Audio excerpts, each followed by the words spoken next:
been working down the little yurt and got a FaceTime from Tim, and he's just had to take Juno to the A&E because they were at Chipmunks, which is soft play, you know, safe soft play place. She did like a huge cannonball, not a jump, she was very certain to point out, and she has really hurt her arm. Hey Juno, did you go to the hospital? What happened to your arm? I was bouncing on a bouncy castle and then I cannonballed off and then I landed not really good. Got a little bended. Got a little bended. So, Juno was pretty gutted when she first came home from the hospital.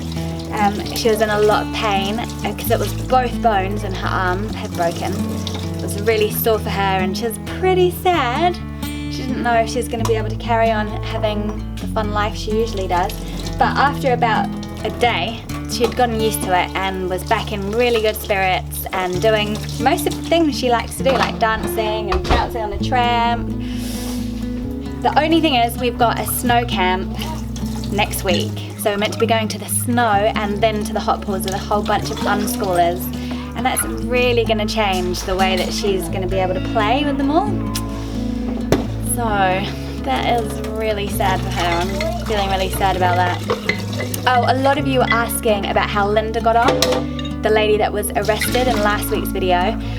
She was meant to have court this week, but a lawyer got in touch and offered her some pro bono work, which is amazing. So he's actually just going to adjourn the case and, you know, put something together for her, which is pretty wicked. You can even swing with a broken arm.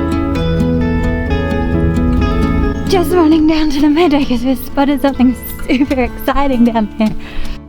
Rosie just had a car. And why aren't we going any closer? Because it's just been born. We're waiting to see if it sucks from its mum, Rosie. There's something in front of Rosie. Then we ran over there and then walked a bit quietly. And then we saw one calf, and then we walked away, and then we saw it, and then when we looked back there was two calves. So cool, eh? Yeah. And then one just stood up. We're waiting for the newest one to stand up. As well, we're waiting to see if they will drink from them Rosie's udders. So we wanted to give Rosie every chance she had to feed her two little twins. So we've all come away, but we wanted to keep an eye on them because they're only meant to really give them 4 hours to have that first feed. They don't have it within 4 hours. You need to get involved. So we came away to leave them in peace, but we set up my old video recorder. So there's the new mama and one calf, but the new mama was totally ignoring this other little calf there. So neither of them have had a feed, and that little calf was getting butted around by the teenager cows. So now we're trying to put them into a little paddock all together. To see how the big cows are actually quite scared of the little baby. So now Tim and Rowan are just trying to move them into a little space so that mum is close to her two little babies and they get a better chance. Put a whole bunch of hay in the corner, and the idea, all those big cows would just go over to the hay, and Tim and Ro are just gonna gently usher mum and the two babies.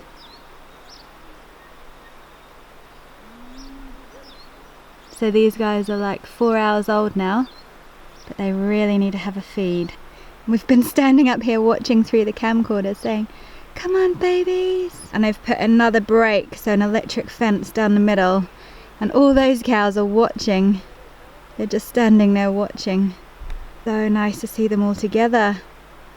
It's the first interaction Rosie's had with her newest one. So you've just got back from down at the bale with Rosie? What did you do? We were just making sure that the calves were feeding, but when we got down there, both of them did a wee before we even began, which I'm pretty sure that's a good sign. Yeah, that's the sign.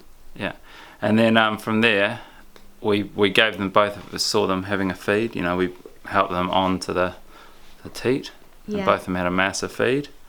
Awesome. And there's a little boy and a little girl. Oh! So we get to name one. Yeah. And The other family guys. get to name one. Yeah. That's so cool. I'm covered in milk and look at Zoe. Oh, Zoe. You're licking. It's colostrum actually, eh? Yeah. I could just stick my hand through there, but I don't want to.